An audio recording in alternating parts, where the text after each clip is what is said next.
আসসালামু আলাইকুম প্রিয় শিক্ষার্থী বন্ধুরা, আশা করি সবাই ভালো আছে। আমি অন্তর সমীকরণ অধ্যায় খুব গুরুত্বপূর্ণ ম্যাথ নিয়ে তোমাদের সামনে হাজির হয়েছি। জাতীয় আয় বা বিলম্বিত আয় বা সময় ব্যবধানিক আয় নির্ধারণী মডেল নিম্নরূপ।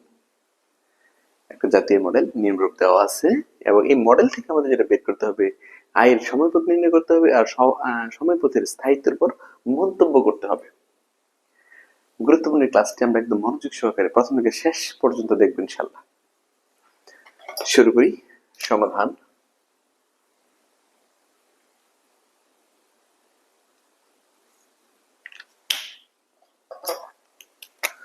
আমরা লিখব যে দেওয়া আছে জাতীয় মডেল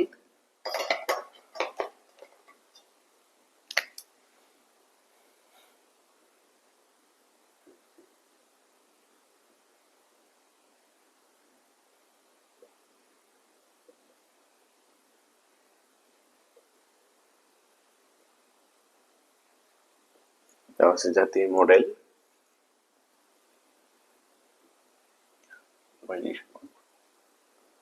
সিটি প্লাস আইটি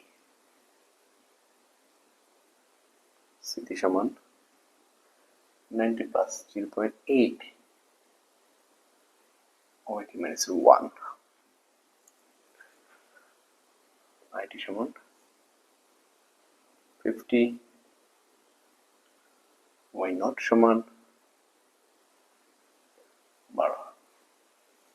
এটা কন্ডিশন। আমাদের একটা হচ্ছে আয়ের সময়পথ বের করতে হবে।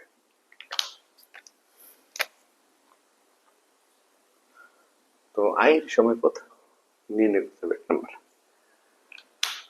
যেহেতু এখানে চলক সমূহের অন্তর্পদ রয়েছে, এটা একটা অন্তর্পদ, এটা একটা অন্তর্পদ। হ্যাঁ, আমরা জানি যে সমীকরণে কোন চলকের এক বা একাধিক অন্তর্পদ থাকে, যে সমীকরণে কোন চলকের এক বা একাধিক অন্তর্পদ থাকে তাকে অন্তর সমীকরণ বলে। তাহলে এগুলো হচ্ছে অন্তর সমীকরণ। আমাদের প্রথম কাজ হচ্ছে আমাকে একটা নির্দিষ্ট অন্তর সমীকরণ বের করতে হবে। ওই ক্ষেত্রে জাতীয় কন্ডিশন দিয়ে করতে পারি অনেক সময়, যেমন ওয়াইটি সমান সিটি প্লাস আইটি, এখানে শর্ত দেওয়াই আছে। তো আমি এটার মধ্যে মান বসে দিলে আমি একটা অন্তর সমীকরণ পেয়ে যাবো, অর্থাৎ ওয়াইটি সমীকরণে সিটি প্লাস আইটি মান বসিয়ে দিব। এটা হচ্ছে কন্ডিশন, ঠিক আছে। ওয়াই নট সমান 1200 যেটা। তাহলে আমরা এক শুরু করব। শুরুতে লিখবো যে লিখে নিই যে আয়ের সময় নির্ণয়, তাহলে লিখে নিতে পারি যে আয়ের সময় নির্ণয়।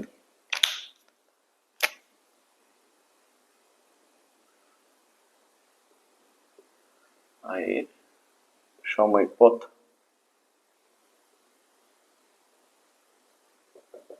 নির্ণয়। আয়ের সময় পথ নির্ণয়। প্রথমে যে কাজটা করতে হয় আমার, যে ওয়াইটি সমীকরণে সিটি এবং আইটি এর মান বসিয়ে পাই। ওয়াইটি সমীকরণে সিটি এবং আইটি এর মান বসিয়ে পাই। লিখব যে ওয়াইটি সমীকরণে সিটি এবং আইটি এর মান বসাই। ওয়াইটি সমীকরণে সিটি এবং আইটি এর মান বসাই। তাহলে ওয়াইটি সমান সিটি প্লাস আইটি, বা যদি মান বসাও ওয়াইটি সমান সিটির মান হচ্ছে 90 plus 0.8 T minus 1 plus IT মান 50, বা ওয়াইটি মাইনাস 0.8 ওয়াইটি মাইনাস 1 90 আর 50 যোগ করলে 140 140। ওকে, এই রয়েছে এক নং। এটা কি কয় নং? এক নং। আমরা অন্তর সমীকরণ পেয়ে গেছি। এটা হচ্ছে অন্তর সমীকরণ। তোমরা অবশ্যই জানবা যে অন্তর সমীকরণ দুই প্রকার, সমজাতীয় অন্তর সমীকরণ আর একটা হচ্ছে অসমজাতীয় অন্তর সমীকরণ। কি বলছি? অন্তর সমীকরণ দুই প্রকার, সমজাতীয় অন্তর সমীকরণ আর একটা হচ্ছে অসমজাতীয় অন্তর সমীকরণ। তো যে অন্তর সমীকরণে স্থির পদ থাকে তাকে বলা হয় সমজাতীয় অন্তর সমীকরণ, আর যে অন্তর সমীকরণে কোনো স্থির পদ থাকে না তাকে বলা হয়, যে অন্তর সমীকরণে কোনো স্থির পদ থাকে তাকে বলা হবে অসমজাতীয় অন্তর সমীকরণ। যে অন্তর সমীকরণে কোনো স্থির পদ থাকে তাকে অসমজাতীয় অন্তর সমীকরণ বলে, আর যে অন্তর সমীকরণে কোনো স্থির পদ থাকে না তাকে সমজাতীয় অন্তর সমীকরণ বলে। অর্থাৎ এখানে যদি শূন্য থাকে তাহলে সেটা হবে সমজাতীয় অন্তর সমীকরণ। আর এই অন্তর সমীকরণ থেকে আমরা আই এর সময়পদ বের করব। কিভাবে করব? অন্তর সমীকরণকে আমরা দুই ধরনের সমাধান করে থাকি। অন্তর সমীকরণ থেকে আমরা দুই ধরনের সমাধান পাই, সাধারণ সমাধান আর একটা হচ্ছে নির্দিষ্ট সমাধান। আবার কথাটা বলতেছি, অন্তর সমীকরণ থেকে আমরা দুই ধরনের সমাধান বের করে থাকি, সাধারণ সমাধান আর একটা হচ্ছে নির্দিষ্ট সমাধান। আর যখন নির্দিষ্ট সমাধান বের করতে পারো, ওই নির্দিষ্ট সমাধানটি হচ্ছে আই এর সময়পদ। তুমি যে নির্দিষ্ট সমাধান বের করবে, ওই নির্দিষ্ট সমাধান হচ্ছে আই এর সময় পথ। ওকে, তাহলে আমাদেরকে এখন যে কাজগুলো করতে হবে সেটা হচ্ছে আমরা এই অন্তর সমীকরণ থেকে আয়ের সমাধান বের করার জন্য সাধারণ সমাধান বের করবো এবং নির্দিষ্ট সমাধান বের করবো। ওকে, অগ্রসর হচ্ছি আমরা। তো শুরুতে লিখে নেব যে সাধারণ সমাধান নির্ণয়।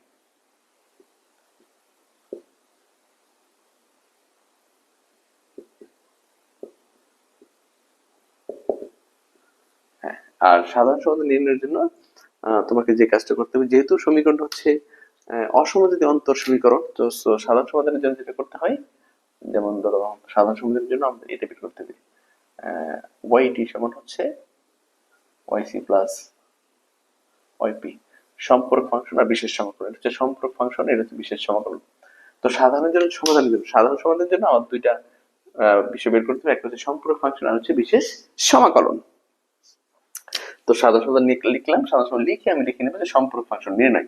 কারণ সাধারণ সমাধান বের করতে গেলে দুটি জিনিস লাগবে, সম্পর্ক ফাংশন আর হচ্ছে বিশেষ সমাকলন।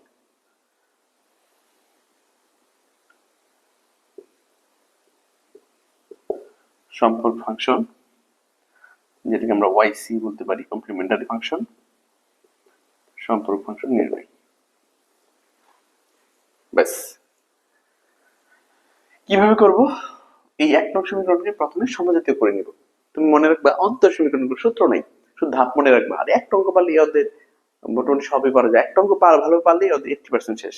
সো আমি অনুরোধ করবো অঙ্কটা খুব ভালো করে মনোযোগ দিয়ে দেখো। সম্পর্ক ফাংশন ওয়াইসি নির্ণয়, সম্পর্ক ফাংশন বের করার প্রথম ধাপই হচ্ছে তোমার সমজাতীয় অন্তর সমীকরণটা লাগবে। তাহলে এক নংকে আমি সমজাতীয় অন্তর সমীকরণের রূপ দিয়ে দিব।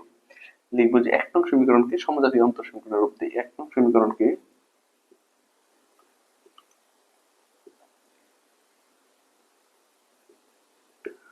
সমজাতীয় অন্তর সমীকরণের রূপ দিই।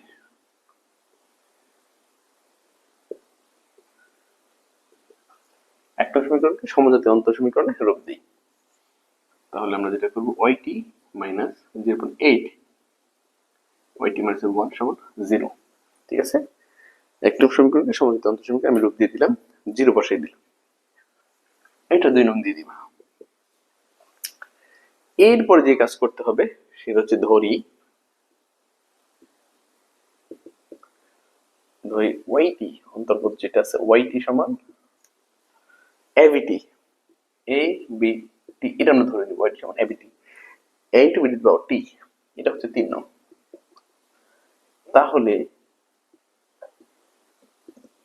ওয়াই টি প্লাস 1 না টি মাইনাস 1? এখানে মাইনাস 1 তো মানে অতীত সময়। তাহলে ওয়াই টি মাইনাস 1 সমান এ বি টি মাইনাস 1। এখন আমরা যে কাজটা করব, যে ওয়াইটি এবং ওয়াইটি মাইনাস 1 এর মান, ওয়াইটি আর ওয়াইটি মাইনাস 1 এর মান আমরা 2 নং সমীকরণে বসিয়ে দিব।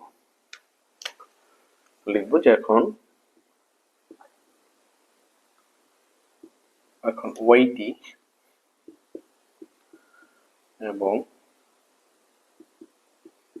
ওয়াইটি মাইনাস 1 এর মান, ওয়াইটি এবং ওয়াইটি মাইনাস 1 এর মান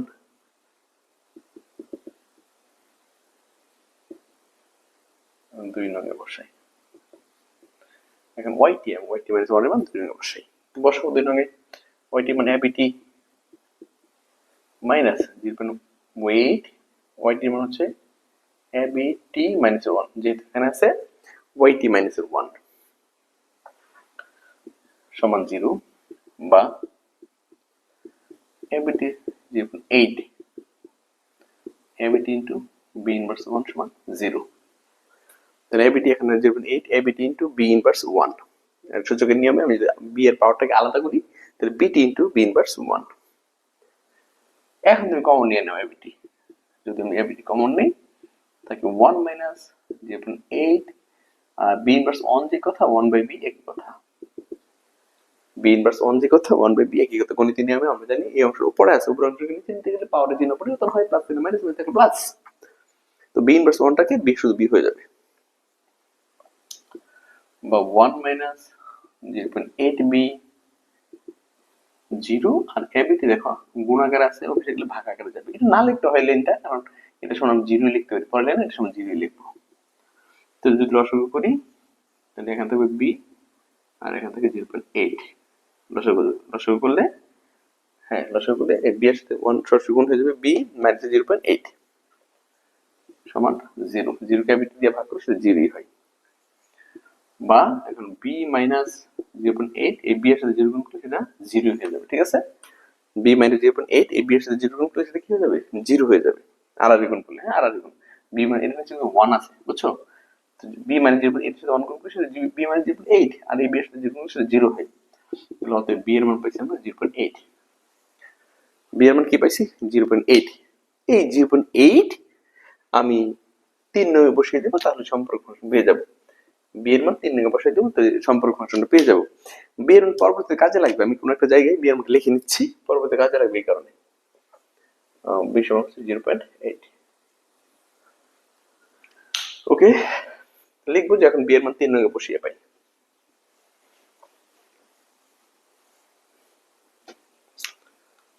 এখন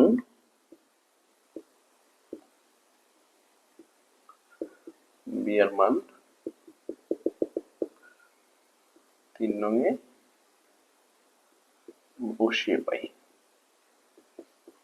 বি এর মান 3 নং এ বসিয়ে পাই। তো 3 নং এ বসাও, y t সমান a, b এর মান 0.8 টু দি পাওয়ার t। অতএব নির্ণয় সম্পূরক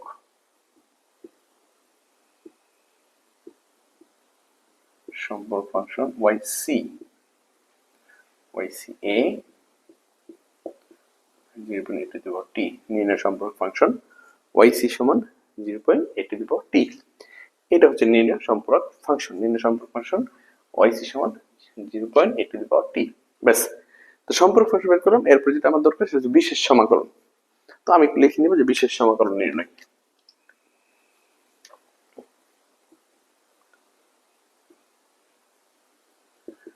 বিশেষ সমাকলন নির্ণয়, বিশেষ সমাকলন নির্ণয়। ওকে, তো বিশেষ সমাকলন কিভাবে নির্ণয় করবো আমরা, সেটা হচ্ছে তুমি পিটি ওয়াইটি এবং ওয়াইটি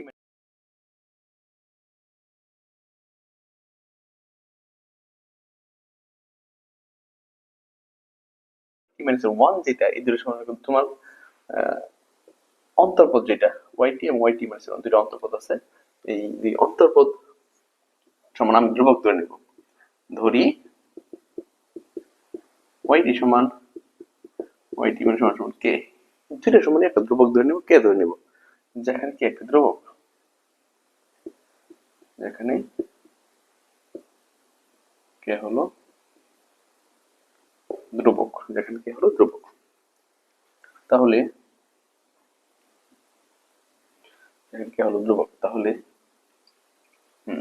এক নং সমীকরণ দ্বারা এই দুইটা মান আমি এক নং বসাই দেব, এই দুইটা মান আমি এক নং বসাই দেব। তাহলে এক নং সমীকরণ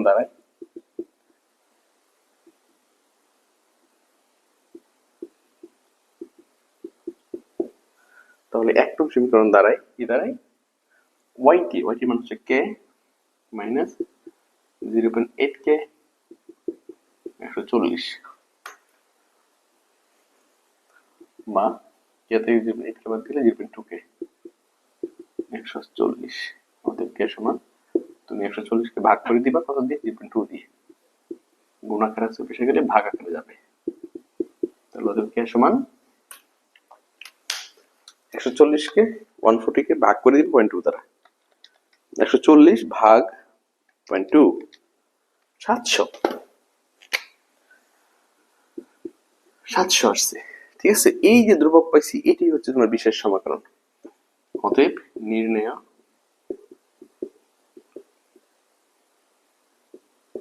বিশেষ সমাকলন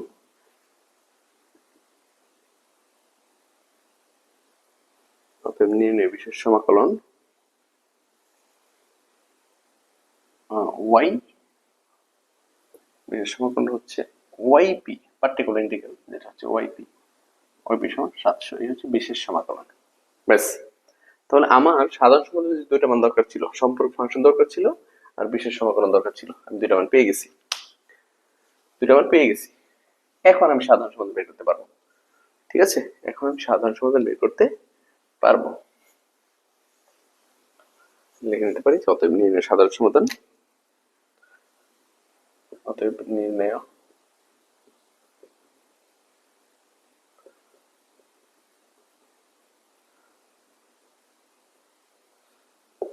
সাধারণ সমাধান, নির্ণয় সাধারণ সমাধান ওয়াইটি সমান ওয়াইসি প্লাস ওয়াইপি। তো ওয়াইসি এর মান হচ্ছে a into 0.8 to the power T আর ওয়াইপি হচ্ছে 700 এই হচ্ছে সাধারণ সমাধান। এই সাধারণ সমাধানের পরে আমরা করব বিশেষ সমাধান, আর বিশেষ সমাধান পাওয়ার মাধ্যমে আমরা এই সমীকরণটা পেয়ে যাব। এবার লিখব বিশেষ সমাধান নির্ণয় বা নির্দিষ্ট সমাধান নির্ণয়। বিশেষ সমাধান নির্ণয়, এই বিশেষ সমাধান নির্ণয়ের জন্য আমাদের অনেক সময় কন্ডিশন দেওয়া থাকে, অনেক সময় কন্ডিশন দেওয়া থাকে না। আমরা দেখি আমাদের এই অঙ্কে কন্ডিশন দেওয়া আছে না নাই। জি, এই অঙ্কে কন্ডিশন দেওয়া আছে। এই যে y0 সমান 1200 যেটা, এটা হচ্ছে তোমার কন্ডিশন। তো আমরা লিখবো যে দেওয়া আছে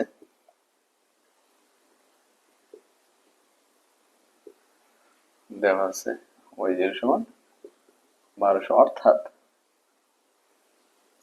এই 0 যে t এর মান, অর্থাৎ t সমান 0 হলে y সমান 1200 হয়। এটা খেয়াল রাখবা যে দেওয়া আছে y0 সমান 1200, অর্থাৎ t সমান 0 হলে এই যে এই 0 মধ্যে t এর মান, এই যে এটা কিন্তু yt, এই 0 মধ্যে t এর মান, অর্থাৎ t সমান 0 হলে yt সমান কত হয়? 1200 হয়। yt সমান 1200 হয়। অতএব এই যে yt, এই yt এর মান আমি কত লিখতে পারি? 1200 লিখতে পারি। সেটা কখন? যখন t এর মান 0, যখন t এর মান 0। তাহলে তুমি হিসাব করো, এই 0 কোন হিসেবে 0 তার মানে 1 হয়। 1 সাথে এখন করে সেটা যদি এ থাকে 700 আর এখন হচ্ছে 1200, তাহলে এর সমান 12 বাদ দিবা 700, অতএব এর মান হচ্ছে 500। এর মান কত পাইছি? 500 পাইছি। এই এর মান বের করে আমার উদ্দেশ্য ছিল, তাহলে এর মানটা এখানে বসিয়ে দিলে আমি বিশেষ সমাধান পেয়ে যাব। অতএব নির্ণয় বিশেষ সমাধান,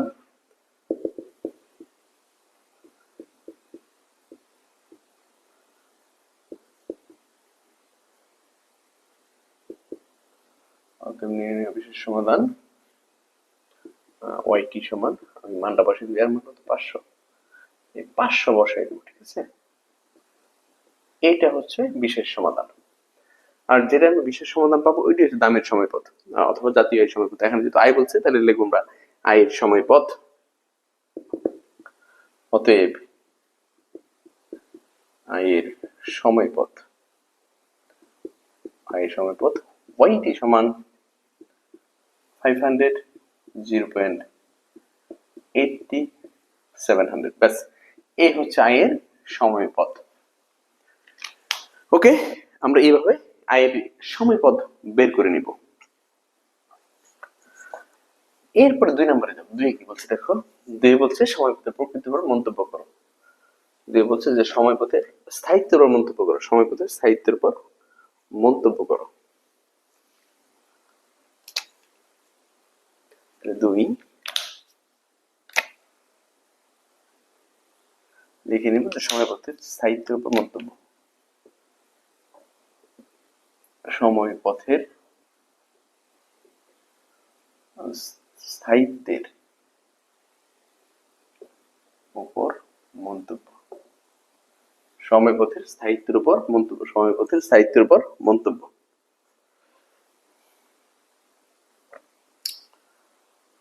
লিখবো যে ক্ষেত্রে সাহিত্য মতো করতে গেলে বি এর প্রয়োজন। এই যে বি, সবার কাছে বিটা আছে, বি সমান 0.8, এটা শূন্য থেকে বড়। বি এর তুলনা করবা শূন্যের সাথে, যদি শূন্য থেকে বড় হয় এক্ষেত্রে বি শূন্য বড়, তাই আই এর সময়পথ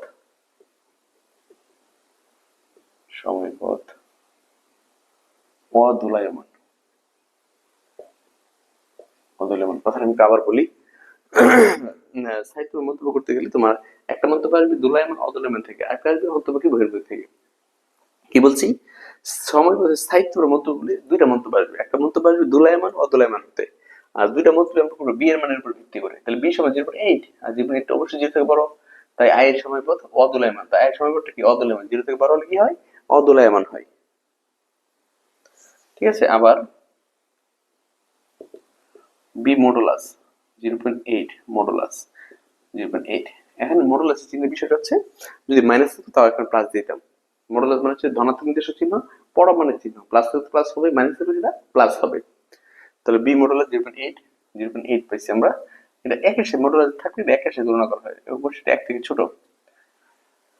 যদি এক থেকে ছোট হয় তাহলে আমরা লিখবো যে তাই আই এর সময়পথ ভারসাম্য অভিমুখী। আমি একটু ক্লিয়ার করে দিচ্ছি তোমাদের, মন্তব্য আসবে দুই ধরনের, একটা হচ্ছে দোলায়মান অদোলায়মান, একটা হচ্ছে অভিমুখী বা বহিমুখী। তাহলে বি এর মানটা যদি শূন্য থেকে বড় হয় তাহলে হবে অদোলায়মান, আর বি এর মান যদি শূন্য থেকে ছোট হতো তাহলে হতো দোলায়মান। এটা যদি মাইনাসে চলে আসতো তাহলে আমি লিখে দিতাম তাই আই এর সময় দোলায়মান। ক্লিয়ার? আর স্থায়িত্বের মতো আরেকটা মন্তব্য আসবে বি মডুলার চিহ্ন দিব আমরা, বি মডুলার চিহ্ন দিয়ে 0.8 মডুলার চিহ্ন সেটা প্লাসে হয়, এমনি এটা প্লাসে প্লাসে মাইনাস থাকলে প্লাসে হইতো, তুলনা করবো একের সাথে। আর এক থেকে যদি ছোট হয় তাহলে ওই ভারসাম্য অভিমুখী, আর এক থেকে যদি বড় হয় তাহলে ওই ভারসাম্য বহির্মুখী। আর যদি ভারসাম্য অভিমুখী হয় তাহলে আমরা বলতে পারি কেন্দ্রমুখী স্থিতিশীল বলতে পারি। ঠিক আছে, আশা করি সবাই ক্লাসটি খুব ভালো করে বুঝতে পেরেছো। আমার ক্লাস যদি ভালো লাগে তুমি তো বন্ধু সবাই অনলাইন ক্লাসে শেয়ার করো। ভালো থাকো, সুস্থ থাকো, আসসালামু আলাইকুম।